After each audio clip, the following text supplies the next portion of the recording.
नमस्कार दोस्तों, स्वागत है आपके अपने चैनल आईएएस एनालिसिस में। आंसर राइटिंग सीरीज के अंतर्गत आज हम लोग बात करेंगे हिस्ट्री सीरीज के अंतर्गत अभ्यास प्रश्न संख्या 18 होगा। वीडियो के लास्ट में आपको एक अभ्यास प्रश्न दिया जाता है, डेली का डेली आप लोग प्रैक्टिस करते रहें। उसका आंसर राइटिंग करके आप टेलीग्राम ग्रुप में ज़रूर भेजें, हमारे द्वारा उसकी पूरी तरीके से रिव्यू की जाती है। और साथ में answer writing for all subject के लिए आपको डिस्क्रिप्शन बॉक्स में चेक प्ले लिस्ट कीजिए, वहाँ पार्टिकुलर हर एक सब्जेक्ट का आंसर राइटिंग आपको जानने के लिए देखने के लिए पूरी तरीके से मिल जाएगा। तो चलिए यहाँ पे क्लास को शुरू करते हैं। नए लोग हैं तो चैनल को सब्सक्राइब कर लीजिए, कोई भी क्यूरी हो तो व्हाट्सअप करें, पीडीएफ के लिए टेलीग्राम चैनल को ज्वाइन कर सकते हैं। अब यहाँ पे जो आज का जो प्रश्न है, मैकाले ने भारत में न केवल अंग्रेजी शिक्षा की यहाँ पे मजबूत नींव रखी, बल्कि युवा मस्तिष्क को ज्ञान के माध्यम से प्रेरित कर सामाजिक सुधार आंदोलनों को भी यहाँ पे ड्रीट किया। अब यहाँ पे साफ साफ यहाँ पे बोल रहा है कि मैकाले ने जो भारत में भाषा का माध्यम खासकर यहाँ पे अंग्रेजी को रखा, उसी अंग्रेजी के द्वारा अगर कहा जाए तो भारतीय जो युवा मस्तिष्क था किस तरीके से डेवलप किया, किस तरीके से विकास किया, और आगे चल के वही जो युवा जो मस्तिष्क एक इनलाइटमेंट की हम लोग बात कर रहे हैं, आगे चल के वहीं सामाजिक सुधार आंदोलनों को भी यहाँ पे डीट किया। मैंने एक शब्द में अगर देखा जाए तो क्वेश्चन यही पूछ रहा है कि मैकाले ने जिस अंग्रेजी शिक्षा व्यवस्था को भारतीय युवाओं में थोपा, भारतीयों में थोपा, उसी अंग्रेजी को सीख के जान के यहाँ के जो युवा वर्ग है, वो जो युवा वर्ग है पूरी तरीके से सामाजिक सुधार आंदोलनों को भी यहाँ पे मतलब एक आंदोलन के रूप में परिणित करने का प्रयास किया।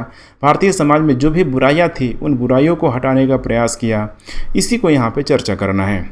अब यहाँ पे देखिए हम लोग बात करें मैकाले के, तो देखिए भारतीय जो मतलब खासकर जो हिंदी बेल्ट के जो लोग हैं वो तो इसको किसी तरीके से रिस्पेक्ट यहाँ पे देते ही नहीं है, क्योंकि मैकाले के द्वारा ही भारत के लोगों में अंग्रेजी शिक्षा व्यवस्था को पूरी तरीके से थोपा गया था। और मैकाले का एक बहुत फेमस कोट है यहाँ पे, जनरली आपको पता भी होगा, बार बार बोलता था कि भारतीय जो पूरा का पूरा जो ज्ञान विज्ञान का जो भी यहाँ पे लाइब्रेरी है, समझ रहे हैं ना, मतलब भारतीय मतलब ज्ञान विज्ञान का पूरा जो लाइब्रेरी है, बड़ा जो हॉल है, अगर उसकी कंपेरिजन किया जाए तो यूरोप की लाइब्रेरी की एक खाने के कंपेरिजन में ही मतलब वो कम पड़ जाएगा। इतना ज्ञान है यूरोप के यहाँ पे पूरी तरीके से जो वहाँ का लाइब्रेरी है, वहाँ के ज्ञान विज्ञान है, प्रैक्टिकल नॉलेज की यहाँ पे वो बात करता था।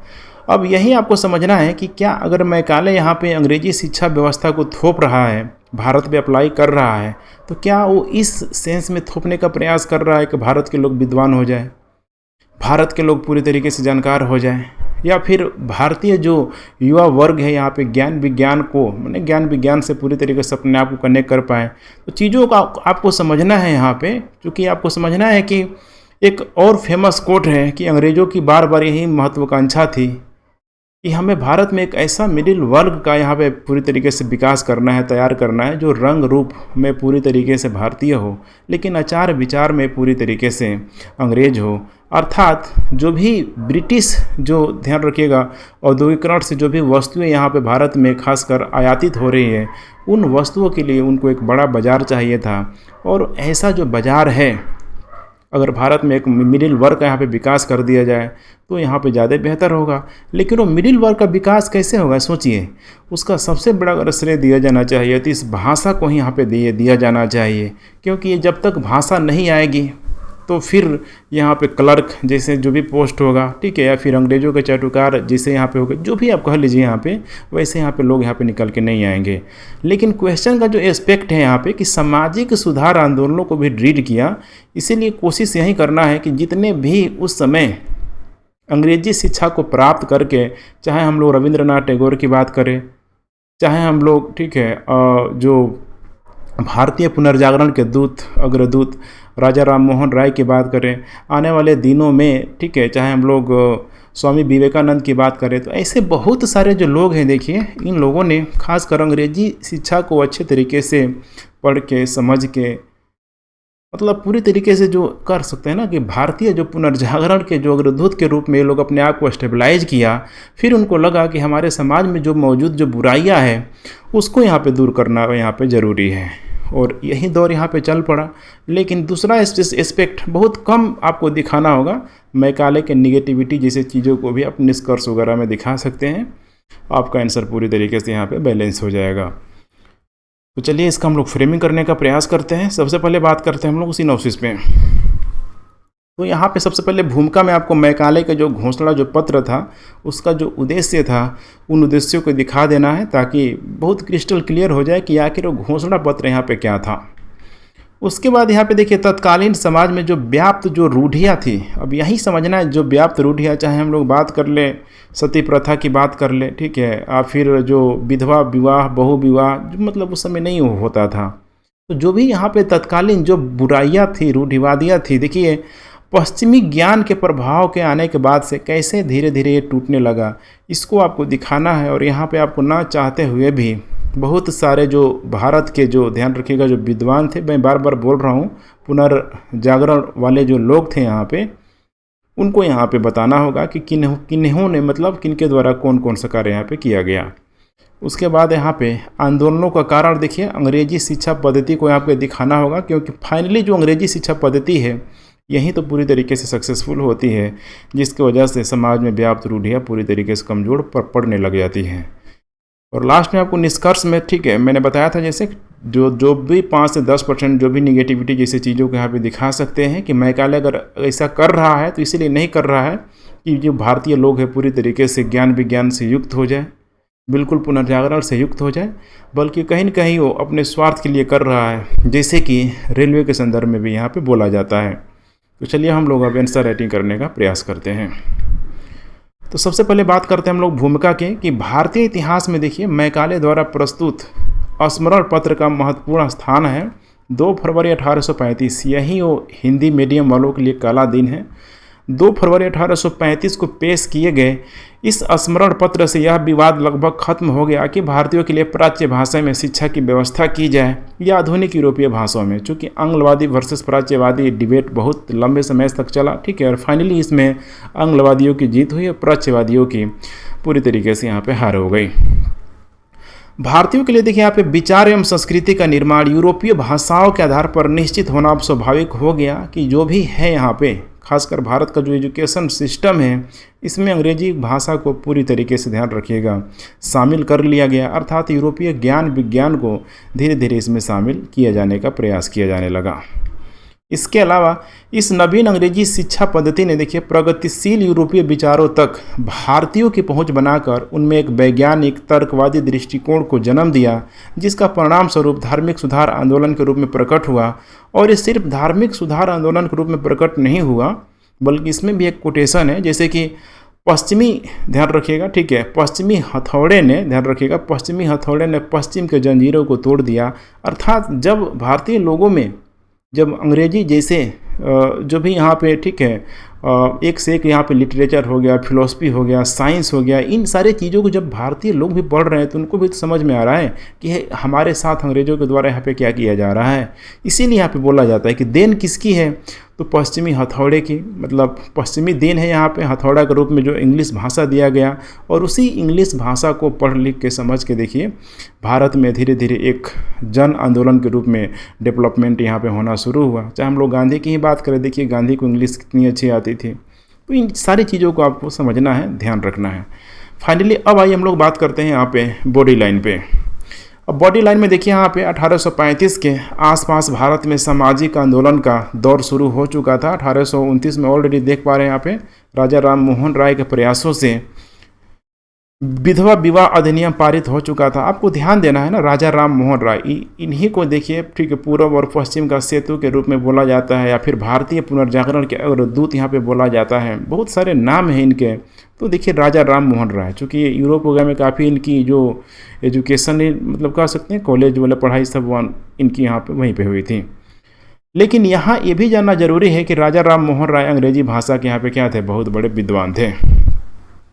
मैकाले की शिक्षा पद्धति ने भारतीय मध्यम वर्ग को एक नई सोच दी। इसी भाषा ने जब रोजगार के द्वार खोले तब जन सामान्य में यह भावना बैठ गई कि इनकी सोच का वैज्ञानिक आधार क्या है, यहाँ पे सही है। अब यहाँ पे पूरा का पूरा नहीं बताया जा रहा है। यहाँ पे देखिए मिडिल क्लास को, क्योंकि मिडिल क्लास के सामने पूरी तरीके से रोजगार वगैरह, ठीक है, जनरेट हो रहा है, और मिडिल क्लास ही एक बहुत बड़ा परिवर्तन का ध्यान रखेगा, आकांक्षी भी बनता है। बहुत सारी क्रांतियाँ हो जाएगी, जैसे फ्रांस की क्रांति, वहाँ मिडिल क्लास की वजह से ही देखिए वहाँ पे फ्रांस की क्रांति पूरी तरीके से घटित हो गई। तो भारत में भी सेम चीज़ आपको समझना होगा। ये मिडिल क्लास धीरे धीरे भारत में अब यहाँ पे ठीक है परिपक्व हो रहा है, मैच्योर हो रहा है। इसके अलावा भारत में देखिए महिलाओं की शिक्षा, बाल विवाह, तंत्र मंत्र, ठीक है तंत्र मंत्र का विश्वास मैंने विकास, ध्यान रखिएगा, जाति व्यवस्था आदि ऐसी परंपराओं की वैज्ञानिक सोच से सीधी चुनौती मिली। चूँकि अब यहाँ पे देखिए जो भी रूढ़िवादिता है, आप ये देख पा रहे हैं ना, इन रूढ़िवादिताओं को यहाँ पे तोड़ने का कौन प्रयास कर रहा है? कहीं ना कहीं यहाँ पे इंग्लिश ही यहाँ पे तोड़ने का प्रयास कर रहा है। कालांतर में कई ऐसे भारतीय बुद्धिजीवी पैदा हुए जिन्होंने वैज्ञानिक सोच को देखिए आधार बनाकर सामाजिक आंदोलन यहाँ पे चलाए।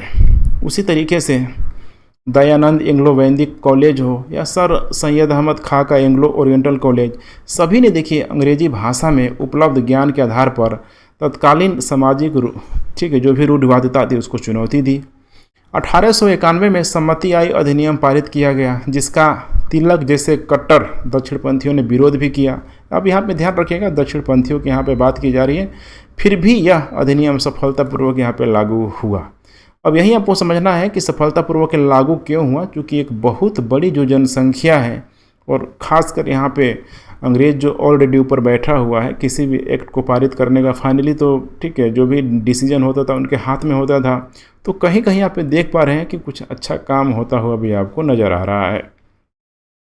उसी तरीके से यहाँ पे विवेकानंद ने देखिए रामकृष्ण मिशन की स्थापना किया एवं थियोसॉफिकल सोसाइटी की यहाँ पे मद्रास शाखा से शुरुआत ने भारतीय परंपराओं में व्याप्त रूढ़ियों को वैज्ञानिक आधार पर परखने एवं समाज सुधार को नई दिशा देने का भी यहाँ पे काम किया। तो इतना सा आप समझ गए होंगे। अब इसमें और भी सारा पॉइंट यहाँ पे जोड़ सकते हैं और भी अलग अलग जो विद्वान हैं विचारक हैं उनकी बातों को यहाँ पे ज़रूर आप लोग शामिल कर सकते हैं, क्योंकि यहाँ पे लिमिटेड शब्द में ही लिखना है, ठीक है। तो कुल मिला के हमने यह दिखाने का प्रयास किया कि देखिए जो भी बुराइयां थी, अगर ये बुराइयां दूर हो रही है तो इसके पीछे सबसे बड़ा जो श्रेय है यहाँ पे अंग्रेजी भाषा को दिया जाना चाहिए, और वो अंग्रेजी भाषा का जनक था कहीं न कहीं यहाँ पे मैकाले के द्वारा यहाँ पे दिया गया था। अब फाइनली यहाँ पे निष्कर्ष में आप मेंशन कर सकते हैं, यथा यूरोपीय भाषाओं द्वारा अर्जित वैज्ञानिक बोध एवं ज्ञान ने भारतीय समाज सुधारों को न सिर्फ तेज किया बल्कि कई रूढ़ियों को तोड़ते हुए एक नई दिशा यहाँ पे प्रदान की। हालांकि अंग्रेजों की ये नीतियाँ अब यहाँ पे भी थोड़ा क्रिटिसाइज करना है कि औपनिवेशिक हितों से परिचालित थी, जिसका उद्देश्य रंग रूप में भारतीय हो लेकिन आचार विचार में बिल्कुल एक अंग्रेज हो जो उनके अधीन रहकर कार्य करे और ब्रिटेन से आयातित वस्तुओं का यहाँ पे उपभोग करे। थोड़ा बहुत चाहते हैं तो आप लोग और भी यहाँ पे क्रिटिसाइज कर सकते हैं, लेकिन थोड़ा वेटेज आपको ध्यान रखना होगा, क्योंकि प्रश्न का नेचर कुछ और है। कह रहा है कि भारत में मौजूद जो भी यहाँ पे सामाजिक जो बुराइयाँ थी उसको किस तरीके से अंग्रेजी शिक्षा ने या फिर अंग्रेजी माध्यम ने उसे दूर करने का प्रयास किया। तो मेरे ख्याल से इतना कंप्लीट एक जो ठीक है बैलेंस उत्तर आप लोगों के सामने है।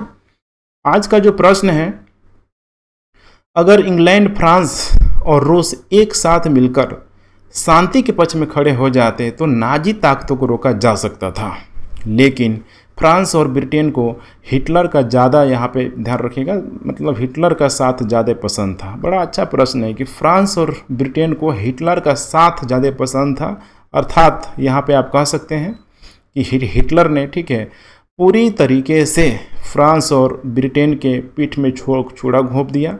और दूसरे अर्थ में भी आप कह सकते हैं कि फ्रांस और ब्रिटेन की तुष्टीकरण की नीति ने हिटलर को उसके मतलब कह सकते हैं कि मनोबल उसका बढ़ाना पूरी तरीके से शुरू कर दिया। अच्छा प्रश्न है, आप लोग फ्रेमिंग करके आंसर राइटिंग ज़रूर करें। तो ठीक है फ्रेंड्स, आज का आंसर राइटिंग यही कंप्लीट होता है। Thanks for watching. जय हिंद।